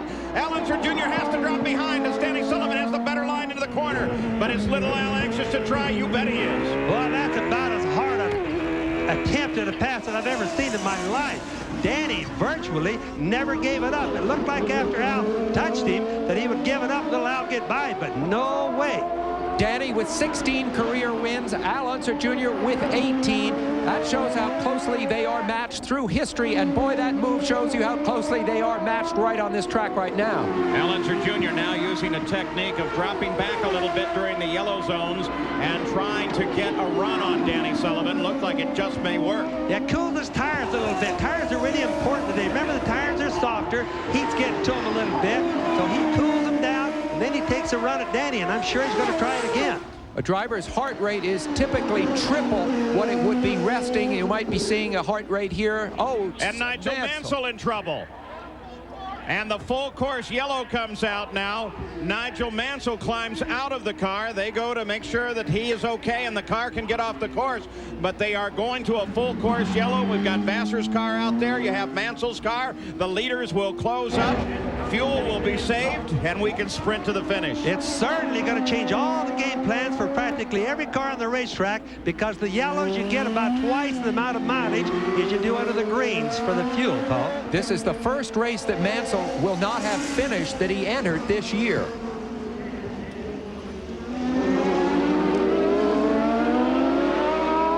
And it will have some repercussions as far as the championship is concerned, because Boesel is running fourth right now, and Mansell, of course, will get only the point that he scored for getting pole position. Now, my guess is even though that Gallus's other side of the team, Ed Nathan, thinks that they may not make it with fuel, they won't pull him in now because they can gain enough under the yellows to probably do it. This is on board with Nigel Mansell. Give us an idea of what happened.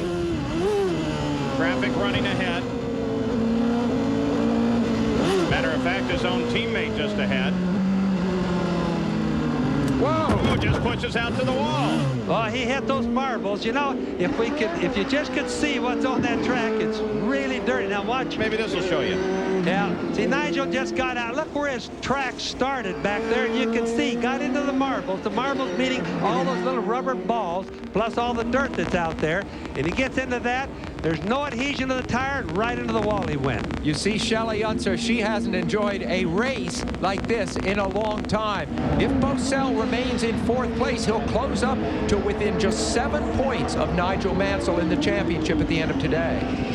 Again, Nigel Mansell's car, a little offline, just a little too wide. Now, that's all it took. You know, he's turning the steering wheel. It's just not going to go anyplace. And if you saw that track out there, it's really a dirty racetrack. You can see when he hit the wall, all the dust that came out of the dirt there. Mansell rides those curves, and this time I think it caught him out. So under the full course caution with 70 laps complete, just 7 to go, Danny Sullivan slows it down. Well, Unser Jr. closes in. This should, of course, help the fuel situation no end. We'll see a clean race for the win. See, he hits the curving on the inside first, and that propels him out into the wall. Amazing, too, though. It didn't look like he was really trying to steer away from it. So another full course caution as Nigel Mansell catches the wall, and Danny Sullivan is still our leader. We'll be back. For knocking down a cone. Back in Detroit, Rick Gallus literally screaming at one of the officials. Did you hear that? Let's see if we can get a word with Rick. Rick, what did they tell you? The report that we're getting is that there was a cone that was knocked down, and now they're going to initiate a stop-and-go penalty on Al Unser Jr. Well, Rick Gallus absolutely furious. Al Unser Jr., when they come back to green, will start in second behind Danny Sullivan. Robbie Gordon will sit in third, but now they're telling them they're going to bring little Al in for a stop-and-go penalty. And officiating, figuring into the outcome of the race, apparently for tapping a cone. Bobby? Well, it was that time, the only one I can guess about that time when he was trying to pass Danny on what we call the back straightaway over there, and he knocked the cone down. We saw that right on television. The argument there would be that the cone marks the edge of the track, I believe. But Sam, there's no rule to stay on the racetrack. No, I agree with you, but I mean, I'm just trying to get at what the reason for the penalty might be. Also, he moved to the left of Danny and only had a car width there. Let's go to Gary Gerald. On the other side of the Gallus pit, Ed Nathman calling the shots for Danny Sullivan. Now, your reaction when you hear that Junior gets the stop and go? Well, I'm elated. What do you think? We're still racing each other. I know we're on the same team, but we're still competitors on a racetrack. Tell us about the fuel. Everything is good there. This yellow. Oh, this last yellow is okay. Everybody's got enough fuel now to finish the race. The only problem was, when it stayed green, it would have been really tight. You might have seen some cars run out of fuel, but we weren't going to stop no matter what. Now, what about the boost situation? I know there's been concern for Danny with the boost. Well, he's having difficulty adjusting it. Apparently, the cart valve's gone off, and it sort of randomly pops off, and he loses boost. That's why Junior sometimes makes a good run on him. Okay. It should be a good race between him and Robbie at the last 2 laps anyways.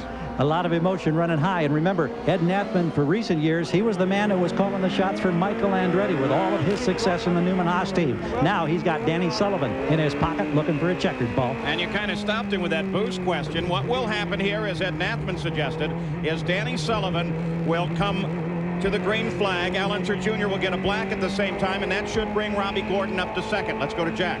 Paul, here's the gamble. What Rick Gallis is going to do is they're anticipating the green flag. When that green flag is displayed, they are going to have Al Jr. duck in as the green is displayed. Try to make this stop and go as penalty-less as possible. They are livid down here. They did that with Paul Tracy earlier. The pace car comes off. Al Unser Jr. comes into the pits. The green flag comes out. We're back to racing.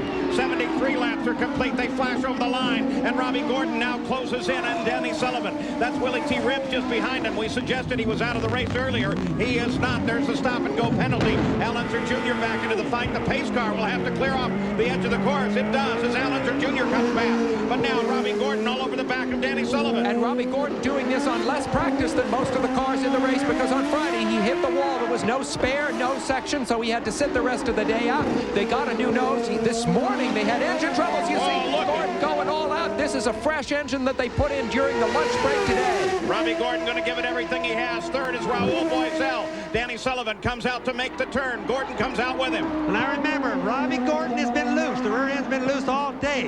The boy's good at running sideways. There's no question about it. Danny could be having boost problems. Robbie Gordon's got a loose rear end. Going to make a heck of a race for the last couple of laps. But Bobby, now Robbie Gordon has the same problem that little Al did, which is how to get by. It's one thing to go fast, how to get by. And Sullivan, of course, has been defending his position for several laps now and has got all the moves down tight.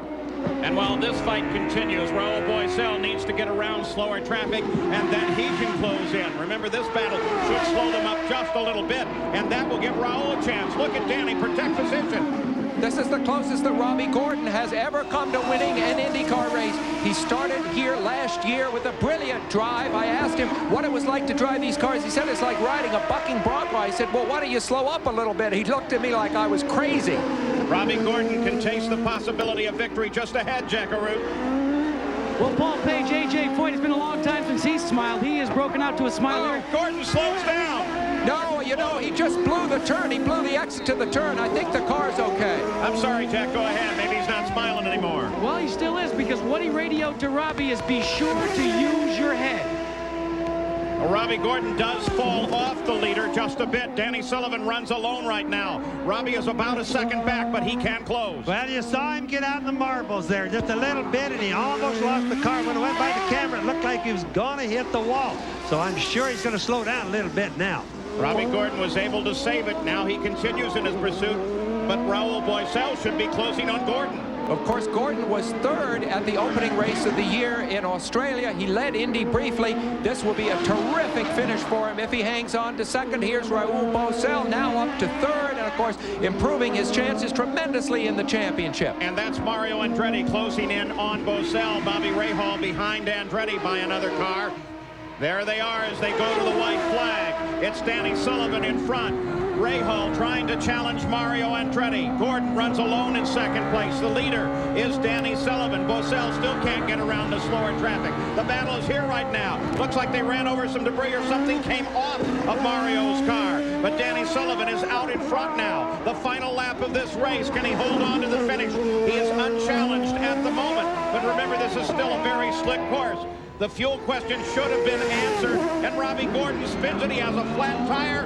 Look at that. The whole left rear has shredded on the car now. Precarious position. Here comes the rest of the field through. Robbie Gordon is safely out of the way, but that's not a great move. Gordon literally throwing away second place with whatever went wrong there. dramatic, like Milwaukee last week, where he threw away third place with just a few laps to go. A.J. Foyt almost biting his nails in the pits there, as now Danny Sullivan is unchallenged at the front of the race. And the checkered flag lies just ahead. The courts marshals are out trying to get Robbie Gordon out of the way. Andretti continues to hold off Rahal. Here is Danny Sullivan as he makes his move into the final section of the race course, and Danny Sullivan has taken the twin checkered flags here. Danny Sullivan is the winner on Belle Isle in the ITT Automotive Detroit Grand Prix, his first win of the '93 season. Over on Belle Isle, but there's still a lot to talk about. This was the problem with Robbie Gordon, is apparently he just had a tire shred on him. Bobby Rahal almost got him. Another view of the same thing. With Mario Andretti right behind him, Gordon tries to take the turn with no left rear tire. Of course, that wasn't the only situation here today. Here is Mike Groff as he chases Scott Goodyear for 10th and tries to punt him around the course. Now the first hit, and then Groff is still in trouble. And the problem here is that the front wing is damaged, and right there it pulls off, jams under the left front wheel, and pulls Groff into the wall. But the real telling moment was in the battle for the lead between Danny Sullivan and Al Unser Jr. Little Al tried to move to the outside and get past on a straightaway, Bobby. Yes, according to the officials, he hit the cones there, which brought him into a stop-and-go penalty. But his argument, of course, is that he got knocked over there. And race cars have been off the tracks all my life and not got penalized. All right, let's go talk with the winner, Danny Sullivan. Well, Danny Sullivan finally taking his helmet off. Welcome to Victory Lane. It's been a while. Well, since Long Beach last year, yeah, it's been a long time. It's great. It was a tough race. We hit the wall one time. I had no boost for the last 28 laps. I had 40 inches of boost. How did that feel when you saw your teammate breathing down your neck? Well, it wasn't a lot of fun having Al there. You know, I seemed like I was quicker every place but the straightaway. I'm sure he didn't appreciate it all, but it was great. I love it. Let's check in with Gary Gerould. All right, here's Al Unser Jr., who's just pulled the helmet off. He's talking with his crew, going for the sunglasses. Junior, can you give us an idea of what this kind of bitter disappointment must be like and the emotion that you've experienced in the last couple of minutes? Well, I don't know what to say. The only thing I can say is I got penalized for running over cones that somebody else put me into, trying to block me to pass down a straightaway. And so I need to talk to Wally Dallenbach and find out what kind of racing are we doing here. And that's it. So that's it. All right, Junior, thank you very much. Proud of my guys and all that kind of stuff, and real proud of the team because the team just won a race. So that's first time this year, and it's great, but we got to figure out what the officiating is going to be. It'll be an interesting conversation, I'm sure. Paul? You think little Al's angry? Look at the group that's gathered around Chief Steward Wally Dallenbach. Roger Penske, Rick Gallus, Stefan Johansson, Rick Mears, all talking about the way this race today was handled. But while there are some angry people, there are some happy as well. Ed Nathman and his crew at Danny Sullivan's team, because Danny has taken the win here. And Raul Boesel has his third podium finish of the season and moves forward in the points. And even Monternmany comes home with a fourth-place finish. A tremendous run here on Belle Isle as we look through the entire order of finish in the ITT Automotive Detroit Grand Prix. Danny Sullivan wins it. What does it do to the points? Nigel Mansell had a 19-point lead coming in here. It's now narrowed to 3. Raul Boesel in second. Andretti, Fittipaldi, and Rahal are all now closing in. From here, the IndyCars cross the country to race in 2 weeks at Portland, Oregon. And then join us again here at ABC Sports on July 11th at the Burke Lakefront Airport in Cleveland, a series of road races for the IndyCars. Congratulations to Danny Sullivan on his victory at Belle Isle. I'm Paul Page for Sam Posey, Bobby Unser, Jack Arute, and Gary Gerould. So long.